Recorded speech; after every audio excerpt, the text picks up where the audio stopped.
Welcome to season 22 of the Prep Picks Report. My name is Paul, and I'll be your host, but I do not work alone. I work with Bert. There we go. Hey, Bert, welcome back for another exciting week of Unplugged. And boy, do we have a special guest to open this conversation with. We do. Five-time the Hotel. Flozell the Hotel, five-time Pro Bowler. Everybody who loves the Cowboys knows him, but he also played in a Super Bowl for the Steelers at the end of his career, and he joins us now as the Mossy Heating, Air, and Solar special guest. Flozell, you are in the hot zone, but it's a real cool interview, so you're handling all our construction needs. Thank you very much for joining us. Thanks for having me, guys. I really appreciate it. Well, let's, Flo, in Dallas, you probably don't see a show of this caliber on a regular basis. So let me just tell you, this is a high school football show. We're talking to a high school audience. Your high school experience was short, was it not? Yes. I wasn't really into sports in high school, and this football thing just came together one day. So you started playing when? My junior year in high school. Wow. Flozell, I don't think everybody realized you are 6'7", or you were 6'7", still 6'7.5", 340 pounds. We all know how important it is for offensive linemen, and most offensive linemen are guys that weren't good enough to be defensive linemen. Is that correct? Tell us, how did you pick that? And people don't realize, how do you practice your footwork at that size with a size 22 shoe? No, I don't know where that 22 came from. I don't, you know how it is with the media and stuff. It just flipped one day. It's really actually a 16, but thank God I'm 22 because you can't find a 22. I was going to say, that's a mighty big shoe. But Flo, getting back to it, I imagine in high school you just dominated with size, but through college and then into the pros, size wasn't good enough, was it not? Yeah, in high school, 6'7", 345 when I played in the league, but high school, I think when I was a junior, I was about 6'5", about 280. So that's still a big kid for that time, but I just started growing up after that. Flozell, you played at Michigan State under Nick Saban. What makes Nick Saban such a great coach? Man, he was a fantastic coach. And you can see he's probably the best college coach of all time, but he's a hard guy to deal with, definitely. Yeah. Definitely, he'll run you into the dirt and see what happens as a result of how he coaches. You win. Right. Winning is everything in football. I don't care what anybody says. You have to win or nobody's going to be around. Well, you played this game at its highest level. You've been successful at its highest level. We have high school kids watching right now, linemen watching right now. What's your advice to them? Stay off those streets. Flozell, I hear you started playing so late in high school because you were a great trumpet player. Do you still play at all, or who was your musical guy? I know it wasn't Rick James, so give me somebody good. I don't think Rick played trumpet, but growing up, I had an inspiration of Miles Davis and Dizzy Gillespie, but it wasn't that easy at first. Actually, my mother made me start playing when I was 3 years old. I was waiting for Kenny G. You didn't throw him in there. What happened? Come on. I was reluctant. I wanted to play the guitar like Jimi Hendrix, but she said, "No, you're not playing the guitar here. Play this trumpet." Well, speaking of the trumpet, how often does it come out? Do you still play? No, I don't play at all. I keep saying now that I have a little more time on my hands and I've been retired, I was going to get back into it. But I will one day and get back on that horn. Well, speaking of time, you're now successful in the construction industry out in Dallas. Can you talk about the importance of having a plan after football? Well, actually, it was during football where I had to plan. Growing up, I had a lot of family. I'm from Chicago area that dealt in real estate, and I was always a listener. I didn't talk very much, but I listened to my uncles and other people that were influential in my life, and just took mill notes. So they did a lot of stuff with real estate, bought land, had apartment buildings, with landlords and all that stuff. So I said, that's something I'll eventually come into at one point in my life. But once, having that at the back of my head, once I started playing football, as always, what does NFL stand for? Not for long. Yeah. But in your case, you played for 13 years, did you not? I didn't know that I was going to play that long. Yeah. So at the beginning, in about 2 or 3 years, in my second or third year in the league, I was like, hey, I'm going to start getting my second career started right now, because at that time I was thinking I was going to only be in there about 5 years. So at that time, I was like, let me start creating what I want to do right now so I can be prepared for it so it'll be an easier acquisition once I leave. Flozell, I went to the University of Pittsburgh, so I know you went to the Steelers later. What is the culture shock between Dallas and Pittsburgh, and how was the Super Bowl, playing in the Super Bowl? Well, it's two totally different teams, two totally different organizations. Both are great organizations. They both have their pros and cons when it comes to doing stuff. But, I was up with Cowboys for 12 years, so I didn't know any other teams. We know some guys that come in and tell us about if they came from the Titans or the Seahawks or they came from Miami. They tell us how to do those teams. We're like, really, man? He said, you guys have it worse here. It was easy there. And I was like, man, this is just how it is playing out. It's 120 degrees. But once I got to Pittsburgh, Mike Tomlin was there, and he's an excellent coach also. And the transition was very, very easy. The team welcomed me with open arms and talked to me, let me know how things were going on around there. And it definitely made an easier transition, better than I thought it did. Well, Flozell, we owe this conversation to a mutual friend, Mr. Jay Heiler, who made it possible. My condolences for all the time you have to spend with him. And yes, that's some guy, some Chicago Bear. All right, Flo, I know you're busy, so thank you so much for making time for us and get back to work. All right, no problem. The next time we do this, Flozell, the horn has to come out, though. All right, let me know next time. I'm going to start getting ready and prepping my stuff. All right, fair enough. Wow. All right, so in the course of that interview, we had the costume change. I had to because I got a text that I look like a Mormon missionary. So they were like, you need to change that. And I appreciate you mentioning it. Bibles? Yes, thank you. All right, so very interesting man in that he's had a very successful career, but he's even had a more successful career now in the construction business. Absolutely. You love to see that. I mean, we see so many stories about CT and down and out players. Right. It's great to see one that's actually transitioning. Success breeds success. We'd like to keep our finger on the pulse of San Diego football, even during a pandemic. So let's take a ride in a segment we call Bacon Bits, brought to you by the latest PPR sponsor, Holland RV Centers. And a venture starts right here. Batting leadoff is Brandon Stone. Yes. Is for San Diego State and for Brady Hoke. Right now he's choosing who the starting quarterback should be for San Diego State, and he's got 3 locals to choose from. Here's my advice. Don't choose a starting quarterback. Play them all. Carson Baker, Mark Salazar, Lucas Johnson, all can work in that spread offense you've got going. Let them all be effective, and let's see a whole bunch of wins for San Diego State this fall. Well, Brandon, do I have some transfer news to tell you about? And I know you know the name Jason Boyle. Well, he's leaving Mission Hills and heading to Lincoln. The Hornets now add a strong defender to their roster who has recorded 89 tackles, 50 solo tackles, and 1 interception. Now after this ad, good luck to anyone going up against this new powerhouse Lincoln team. Nick, what do you have for us? Well, it's been a few months now, and coaches finally are dealing with the Zoom calls and Google Classroom and things of that nature on the computer. Now they're going to finally get a chance here in a couple months to get away from that and have the student-coach interaction in person. Going to be pretty cool to see that when the season kicks off in January, where everyone can all get together. I'm looking forward to seeing that when the kids get back on the field and can have that interaction once again with their coaches and fellow classmates. We are 98 days away from our first scheduled football game in San Diego. In the South Bay, the distance learning will continue through the rest of the fall semester, and there's fear that sports will be put on pause through the entire school year. The district says they're working on it.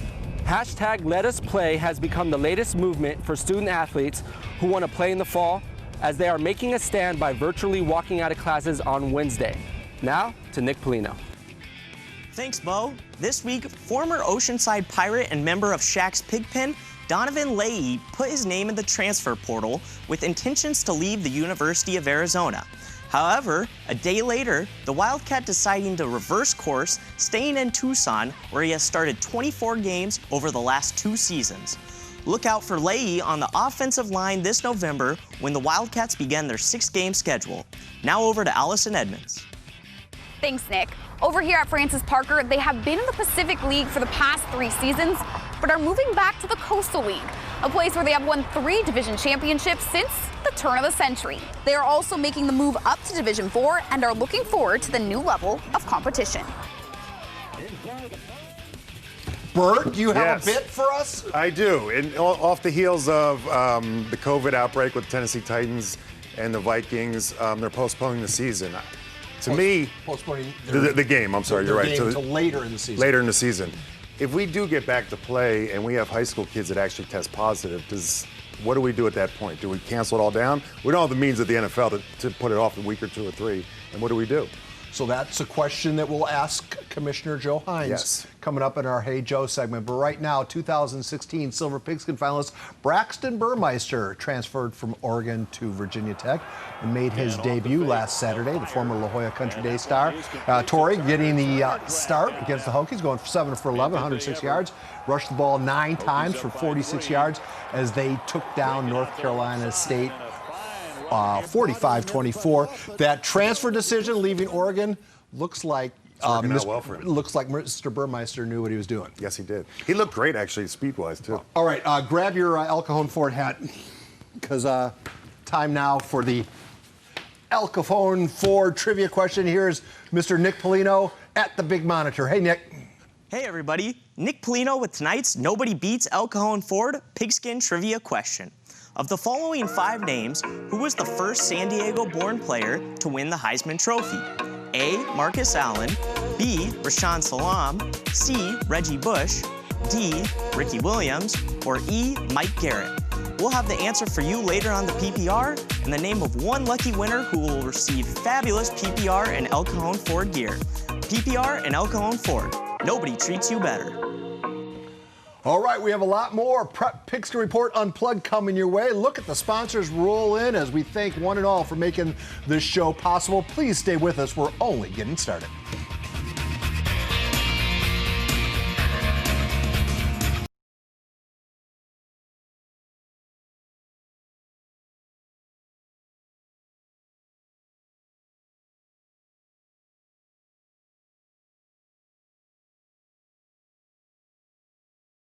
So Granite gets the ball. There's 2 minutes to play. They're down by 1.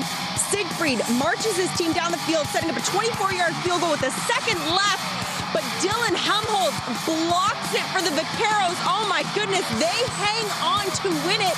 It's a miracle. Makes me feel great. I mean, there's no words to explain it. It's just a great play to make. I'm speechless. That was the Rattler with the play-by-play. Welcome back to the Prep Picks Report. Now in our 22nd season, the PPR has had its share of memorable moments. Brandon Stone has seen his share of them as well, and he joins us now, digging for silver, courtesy segment sponsor King Amanpour. Pep rallies, aren't they something? Think about it. The sounds, right? The band, the kids, the screaming, the ambiance. Yes? If we're talking pep rallies, shouldn't I be doing this segment? But this is my segment. Let's take a look at the best pep rallies. 2016 Modern Day, this one had it all. From donuts on a string to homecoming invites and even confetti. I remember you even burst through a banner, right? Let's get this party started! Grossmont in 2018, a packed blue and gold gym and a skateboard that went way too fast. Halloween at San Marcos in 2014. I remember a player had a baby on him, you were a ringmaster, Paul came as a pig. Brandon, that's not the best thing people remember. Oh, yeah. These are the nights of San Marcos! And finally, you remember that dual Holy Bull pep rally where I was used as a battering ram? And the entire staff lost their hearing. You asshole, Rudy! They beat us by 4 decibels. A lot of great pep rallies, but this is the one you chose as your favorite. Thanks for voting, and until the next time I'm interrupted, this is Brandon Stone. And Allie Wagner. For the Prep Pigskin Report. Oh. That's a good one. All right, I can't wait until we're doing pep rallies again, and I can't wait till we talk to our next blue chip athlete. Starting tonight, we have a blue chipper by the name of Herman Smith Jr., formerly of Madison High, now of Lincoln. Take a listen to our conversation. I'd love to hear. Let's start with the big question on everyone's mind, being that you are a blue chipper, and that's why you're in this conversation. You committed early to San Diego State, and then you decommitted. Can you talk a little bit about that? It was a decision that my family and I had to decide on together, and I want to experience new things in life. At the age of 17, to like everybody surrounding you is not always gonna be positive, and like they don't want you to succeed. What's it like to be a blue chipper? Man, I'm very blessed for this position because as like there's a bunch of athletes out there and like they want to be in the same position I'm in right now. So I just want to thank God for that. You know, in your prep career, you're going to experience two great programs in Madison and Lincoln High School. Could you talk a little bit about, you know, obviously you know Coach Jackson well. Now you're getting to know Coach Dunn. Are there any similarities between the two? Coach Jackson's a great coach. He's one of the best coaches in San Diego. And he always looked after me. He always had my back and all that. And Lincoln, Coach Dunn, he's like family, man. That's like my whole family knows about Coach Dunn and all that, and like how like he takes care of the kids. He makes sure they succeed in life and all that. You know, I'm sitting next to, I'm going to swing this camera around so you can see it. I'm sitting next to the prestigious silver pigskin. A lot of Madison athletes and recently a Lincoln athlete that have seen their name called as far as being out finalists. What would it mean to you to be a silver pigskin finalist? Man, it means a lot. Like this hard work I put in, it really paid off. And I've been waiting for this moment my whole life. Actually, my cousin actually won the silver pigskin a few years back, Deshaun Holiday. Sure. Yeah, yes, sir. And just winning that trophy, man, it was just mean a lot for me and my family. Were you there that night that he won it? I was there, yes, sir. So then you know what it's about. There's a lot of pressure that comes with being associated with the silver pigskin. Are your shoulders big enough to carry that pressure? Yes, sir. Yes, sir. All right, so let's talk a little bit about you as a football player. What makes you special? Playing like several positions. I could play wide receiver, DB, safety, anything on the field. I could play. So I'm just blessed to like play several positions because there's a lot of athletes out there that don't get to play all the positions. So which one do you like to play the most? Probably wide receiver. And how are you being recruited? Are you being recruited on both sides of the ball, or are you being recruited solely as a wide receiver? I'm being recruited as a wide receiver and DB, and some of my offers are recruited as athlete. They recruit me as an athlete. As somebody who's never been recruited to do anything, what is it like? Do they all approach you the same way? Is there somebody that you think after you hang up the phone or whatever you say, oh, that was a unique approach, or is it all the same? Well, they all pretty much approach you the same way. Like they'll just hit you up and be like, "Hey, Herman, I like your film, man. Can you send me your transcript?" And then I'll just send them my transcript and all that. And like I get to I'll talk to them more, and like the offer comes. We're going to show a picture to the TV audience of another Herman Smith wearing number 9 at Grossmont College. Could you talk about the role your father has played in your development? I wear number 9 because of him, and like my dad, man. People say he was good, but I think I was better than him. What would he say? How would he answer that question? Man, he would just be like, "Yeah, right, son. I would have he'd be like, I would have ran you over and all type of stuff." It takes a village to get a kid to college. I mean, can you talk a little bit about the vibe in the household as far as the pride everyone's in you right now? For academics, like my mom keeps me on my academics a lot. Like my dad's like kind of like the sports guy that keeps me like working out, making sure I get to my practices, make sure I make all my training and all that. I bet you can remember being a little kid watching the PPR and saying, hey, one day maybe that'll be me. Well, I guarantee you, Herman, there are young kids watching you right now that are saying, hey, maybe one day that'll be me. Can you take a moment and speak to them directly, please? Just never give up on your dream. You got to keep going. If you want to be great, you got to make some sacrifices in life in order to get to where you want to get to. Amazing. Well, Paul, the Prep Pigskin Report has always been more than a highlight show. It's part of the high school football community and experience. Here is my favorite, Madison Sinclair, with this week's Squad Up, the Olympian High School Band. Well done, Bert. Over at Olympian High School, the Eagle Band and the football team go wing and wing. Just look at the 50-yard line and you'll always see a show. Band means so much more than, the typical term or meaning of it. Musicians were performers. The band is performing for the people out there to set the vibes for the whole stadium. When we play our music, it gives them motivation to do better. It may not be the same game plan, but the band still follows the X's and O's. It's primarily separated into brass, winds, and percussion. I'm into percussion as a marimba player.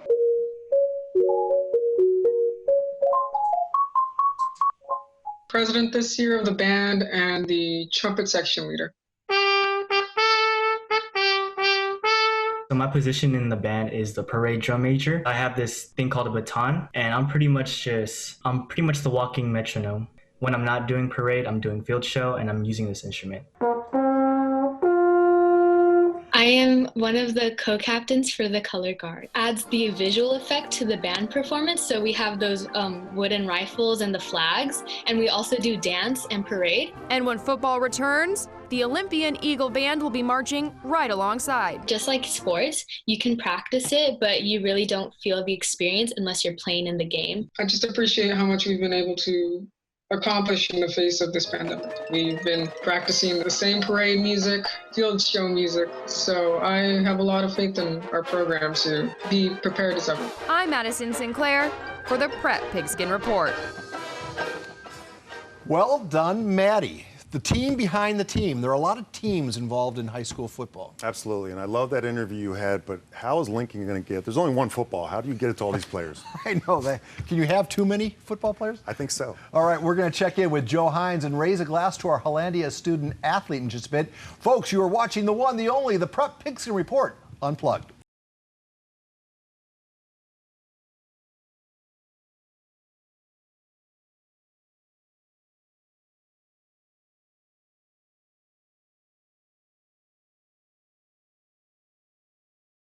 Hey, welcome back to the Unplugged segment of the Prep Pigskin Report. This segment we call Hey Joe because it involves your good friend, Joe Hines, and which I heard there's talk around that he might be in a Chevron bathroom doing this one. No, you got to give us the name of your decorator. Joe Hines, everybody. Joe, I know being a South Bay guy, you have to be aware of what's going on in your former district before you became commissioner. There's all sorts of talk on social media that the South Bay is not have athletics or not play football this year and through 21 or into 21. Can you comment on that, please? Absolutely, Paul. Yeah, thank you, and good morning to both of you. There's a lot of stuff. It's interesting, obviously, as you mentioned, I'm a South Bay guy. I grew up there. I worked there. I played sports there. I've coached there. Obviously, athletics is key to that community down there, and there's a lot of concern. A lot of the concern and things I was hearing that I know there was a lot of misinformation out there, and I know that the district's working hard to communicate with those folks and make sure they know and understand everything. But at the end of the day, that district and that community, they support athletics 100%. And I can easily say that having come from there.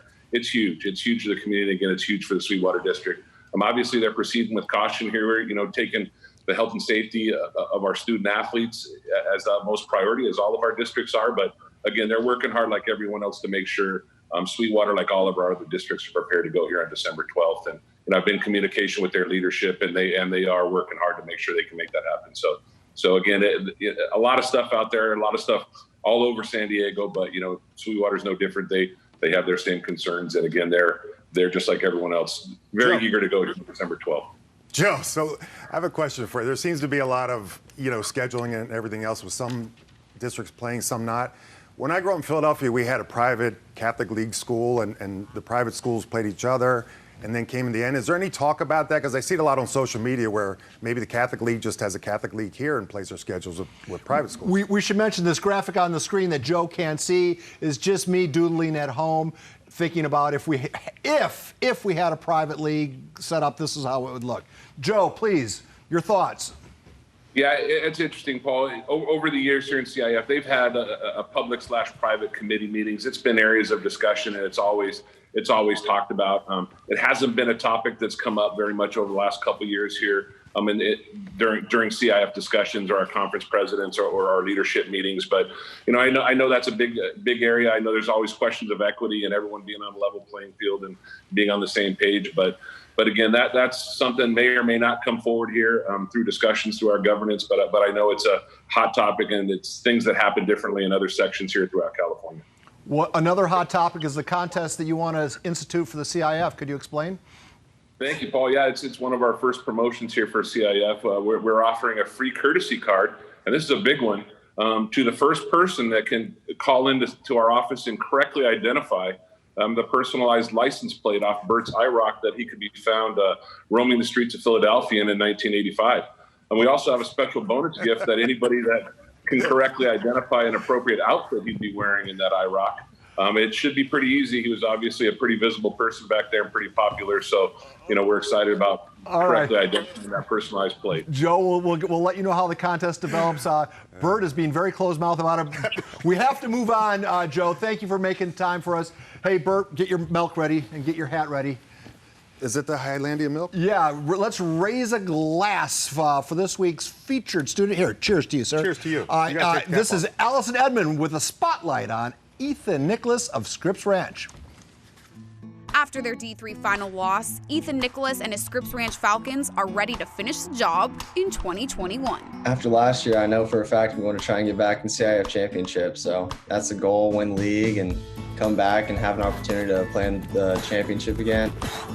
But at Scripps Ranch, the focus is academics, which is why Ethan is a role model to others. I have a decently high GPA for most, so a lot of kids look up to me, and coaches use me as an example as what academics should look like and how athletes should be on the field, which is going all out and just performing at your best.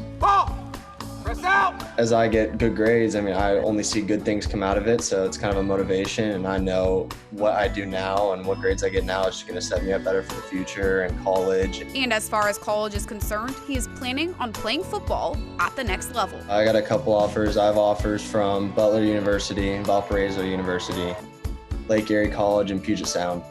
So I got a couple options so far, maybe looking for some more after senior year, get some good senior film. But until then, Ethan is hoping that he and his fellow athletes get to finally have some sense of normalcy. I just hope to have the most normal senior year as possible and have just a normal football season in general. I hope that for all athletes, because I know for me it's been rough, and I know for a fact it's been rough for other kids.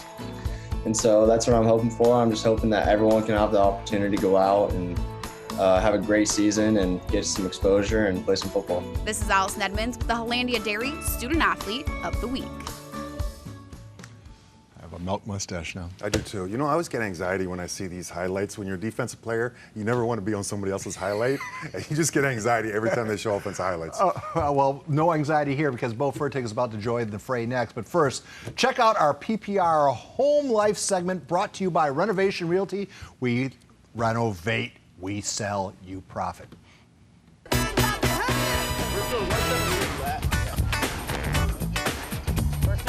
Bursty. There you go.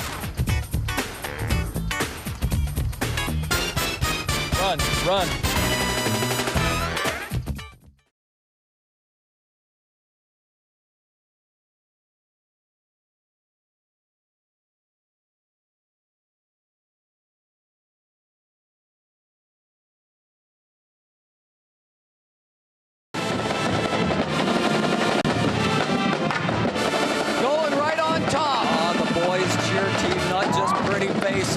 They've got some moves. Stand up, everybody! It's the alarm clock pep rally at Rancho Buena Vista High School. 10 years ago, Bert. I feel old. Yes. Well, I am old. But you are. I feel older. Hey, Bo Furtick does a segment called Faces in New Places. What have you learned from your experience at Army?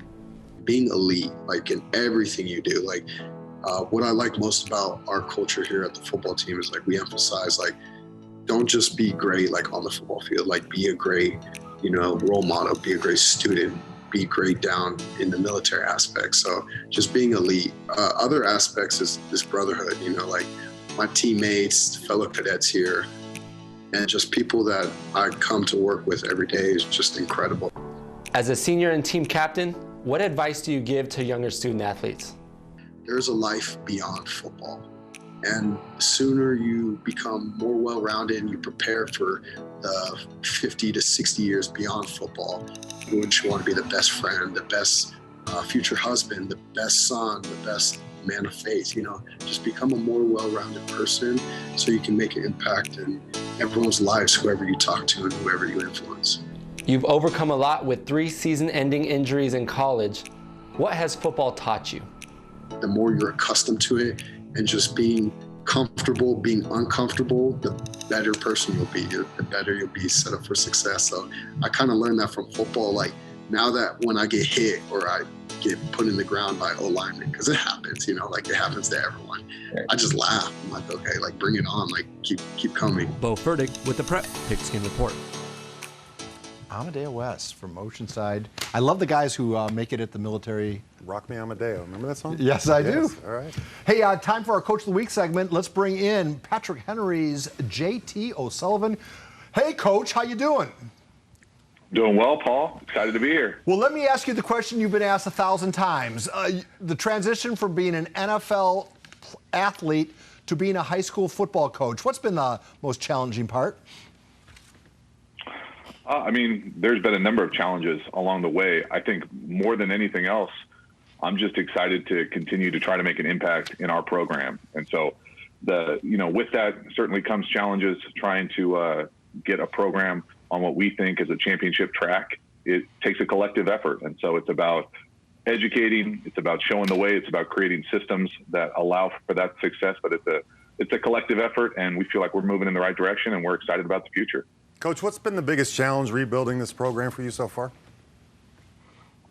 Well, unfortunately, it probably isn't just a one-item checklist, if that makes sense. It's a number of things that we're trying to either shift or create, and it's a combination of all those things. And so whether it's the off-season expectations, whether it's preparation expectations, whether it's effort, whether it's getting more people into the program, all those things working together, I think in the same direction, is probably the single most challenging part. But at the end of the day, we're excited to try to create what we think is the best student-athlete experience through the Henry football program. And we really do feel like we're making strides that way.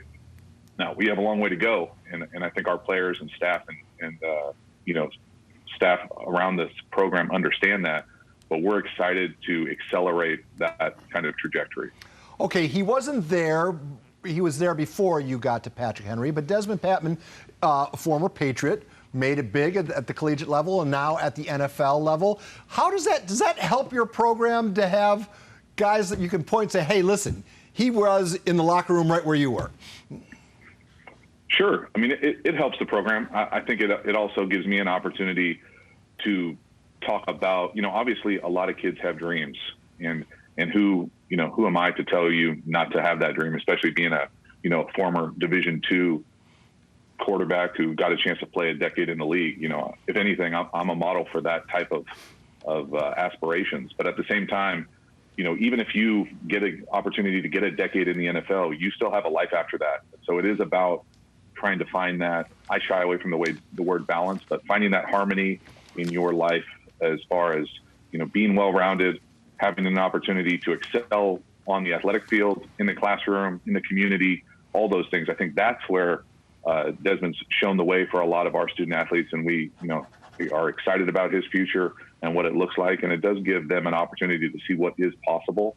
But at the same time, it's not just about that one-off, like everybody wants to go to the league type of mentality. It's about creating that great student-athlete experience, and it's through building a program, being part of a team, those types of things that he's been really fortunate to be a part of at Henry, at Washington State, and now in a great organization with the Colts.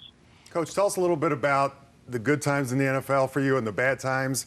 And do your kids ask you questions about your experience? And have you read all those books behind you, or is that just for show? I love it. Yes, absolutely. I have read, I would say, the vast majority of the books. There's probably a handful in here that were gifts that I did not read. But this is what happens when after you retire in the NFL, they give you a stipend to go back to school, and it's created for the undergrad thing. But really, this is what a doctorate looks like back here. So it is very intentional on a number of different levels with that type of stuff. But for me, they definitely do ask occasionally about those types of league stories. And for me, what I always tell people is I literally got to live my dream. You know, I think everybody dreams of being an NFL quarterback at some point, whether you're throwing the ball around in your yard, in the street, whatever. And I got that opportunity. I know exactly what it takes, you know, kind of genetically, luckily, and then what it takes hard work wise, and then what it looks like behind the curtain. You know, I know what it's like getting cut multiple times, moving around, but I also know what it's like to compete at the absolute highest level. And I've seen some of the best to ever do it up close. And you kind of pull things out of that environment, that experience, to figure out what works for you. And then you try to mirror it and make it your own. And so that's what I try to do. And that's a lot of the stuff that we run. You know, I'll tell our players, hey, you know, we call it this. In the league, they call it this. You know, the Chargers call it this. You know, the Colts call it just this. We're running similar concepts to that, and I think it gets them excited that they'll be able to, if they aspire to play at the next level, to know that what we're teaching, how we're teaching football, how we're preparing, the exact same things guys do on Saturdays and Sundays. JT Sullivan, thank you very much for making time for the Prep Pigskin Report. My pleasure. Wow. A lot of books back there. Yeah. I couldn't get past the books. Yeah, I noticed that. All right, coming up next on the PPR Unplugged, it's time to reveal this week's Silver Pigskin Gala Award predictions. Bert, we're going to be right back. Yes, we are.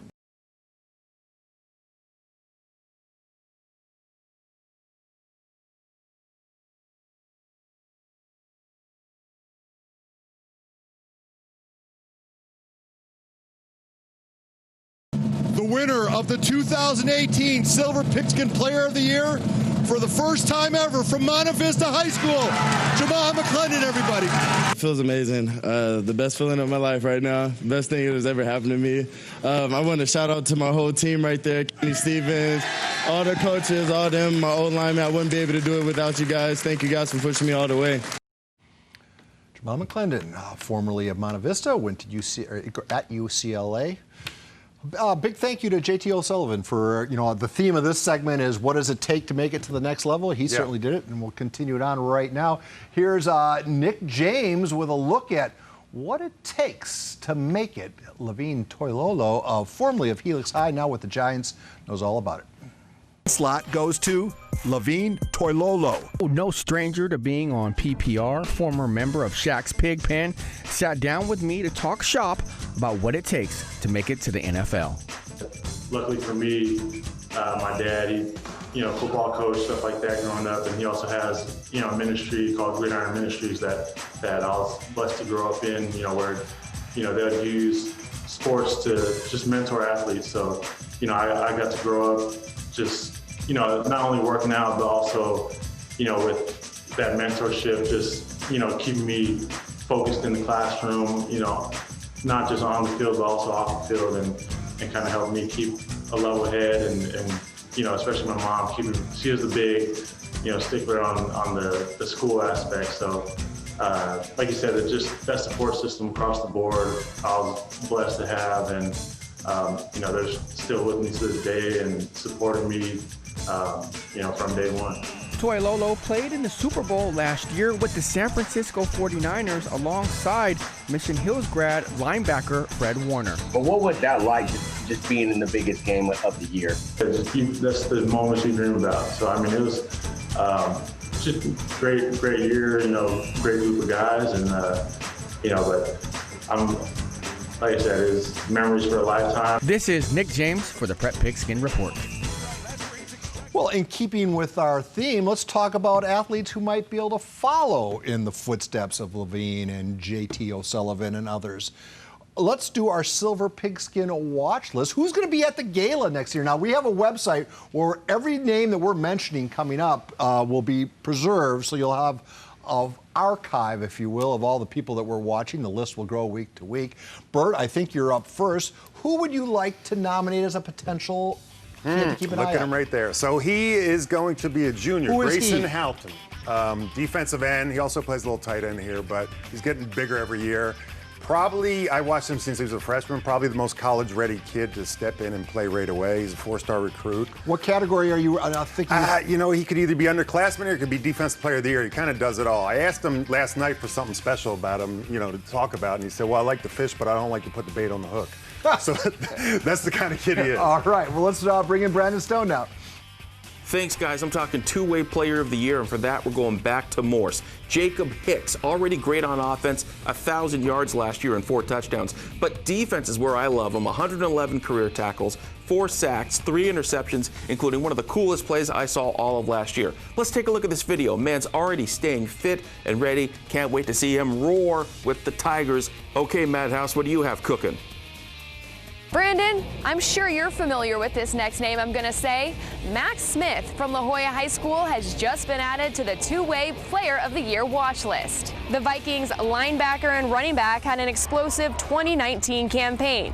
On the ground, Max had 757 rushing yards, 7 touchdowns, and showed he's one of the best linebackers in the county with 75 tackles, 2 sacks, 5 interceptions, and helped lead the Vikings to win their D3 championship. Nick, who's on your list? Thank you, Madison. Well, this week I'm going to go a little bit off the cuff. Instead of a Silver Pigskin watch list person, I'm going to roll with Offensive Player of the Year down in the South Bay, wide receiver at Mater Dei High School, Jesse Campbell. The reason I'm rolling with Jesse is because I think Josh Meredith is going to take a lot of pressure off of him this season. He's going to avoid some of the double teams because you can't double both of those young men, and I think Jesse Campbell is going to be one of the players to watch for the Offensive Player of the Year. My selection for two-way player is Poway's Vance Jefferson. The 3-star athlete is capable of shutting down one half of the field on defense and is tough to cover on offense. Jefferson is equally talented on both sides of the ball, making him a great candidate for two-way player. Now to Allison Edmonds. Thank you, Bo. Vance is a great choice. This week, I'm making a selection for Offensive Player of the Year, Patrick Henry's Kai Jesse. The New Mexico commit just started playing football his junior year, where he recorded 65 catches for 972 yards and 16 touchdowns. So make sure to look out for the 6'5" wide receiver this season for the Patriots. Nick, who are you watching? Well, Allison, this week I'm adding Carlsbad's Dylan Smith to the Iron Hog watch list. The 6'6", 280-pound Lancer filling in for the role of last year's Iron Hog winner, Jonathan Harrison. Smith has already gained Division I offers from the University of Colorado as well as UCF and should have no problem blocking for Aiden Sayin in his senior season. Well, it's time for another timeout almost, but we will be back with Carol's Corner and also the life of Christian Hall. Yeah, PPR Home Life brought to you by Renovation Realty. We renovate, we sell, you profit.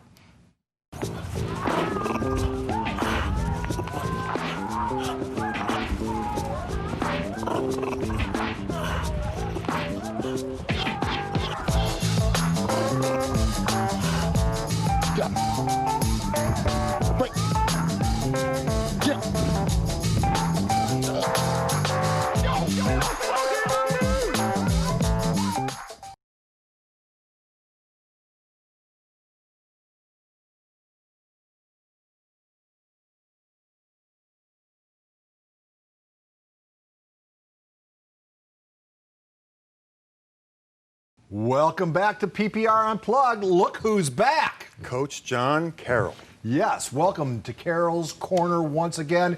Coach, it's a weird season in 2020. What do you think about the fact that we're playing football in other places in the United States, but not here in California? Hey, yeah, you know, this is welcome to high school football in 2020 in California, meaning there is no high school football. Hey, Coach, I'm looking at what kids must be feeling right now. You know, they got to have incredible emotional pain and frustration. And you look at them, and there's 37 states that started the year playing high school football, and only 13 didn't. And of course, California is one of those. And after all these kids have done all this preparation and getting ready for their senior year, and all of a sudden have it taken away from them with the hope that they'll play in January. But all it is a hope right now. Coach, I have a question for you. I love the people's Zoom background. I'm assuming by all the awards, you're doing this show from Coach Shacklett's office? Is that true?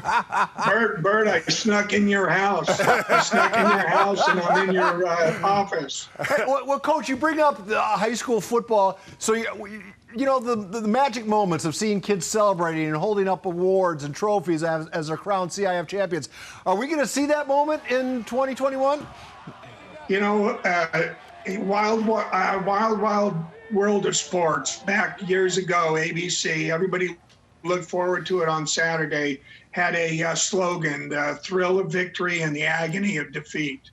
And those are two great characteristics that kids need to learn. They need to learn how to manage and to deal with both success and failure.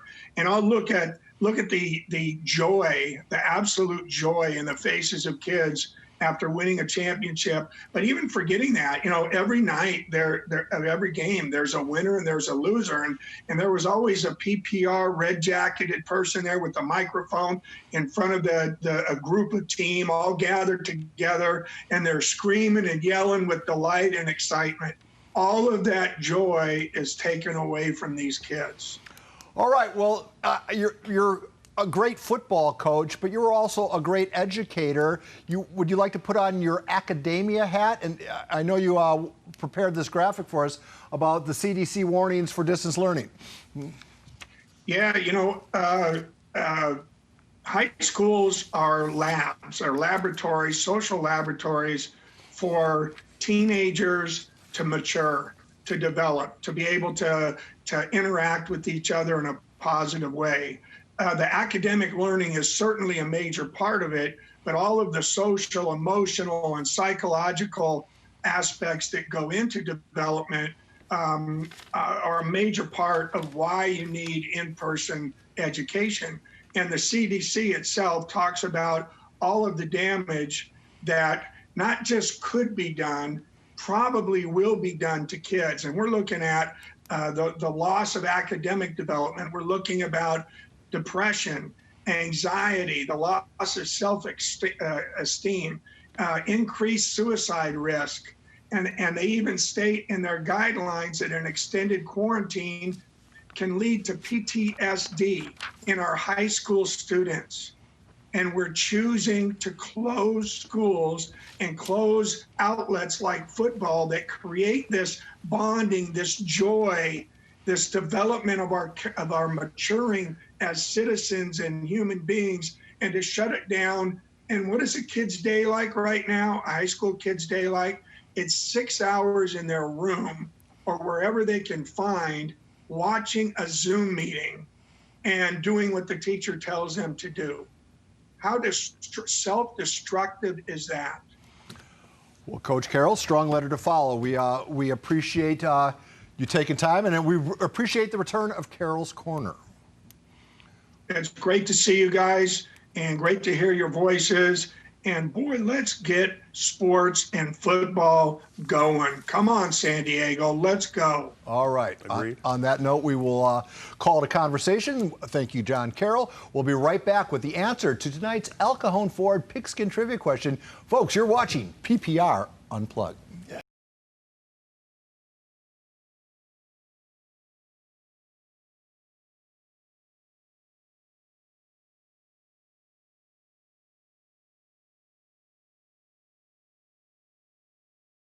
All right, let's hand out some PPR and El Cajon Ford gear. Here's the Nick Polino with the answer to tonight's El Cajon Ford Pigskin Trivia question. We have some gear to hand out, so let me start by reminding everyone of tonight's Nobody Beats El Cajon Ford Pigskin Trivia question. Who was the first person born in San Diego to win the Heisman Trophy? Although 4 of the 5 answer options were born in San Diego, the former Lincoln Hornet Marcus Allen was the first, born in March of 1960. In 1981, Allen rushed for more than 2,300 yards during his senior year, becoming only the second player in NCAA history to rush for over 2,000 yards in a single season. Our social media winner is Melissa Durham, so please make sure to send us a direct message, and in turn, we'll send you some fabulous PPR and El Cajon Ford gear. I always hear a story about Marcus Allen as a freshman, his first carry, the opposing varsity linebacker tried to tackle him. The collision was so severe, he took himself out of the game.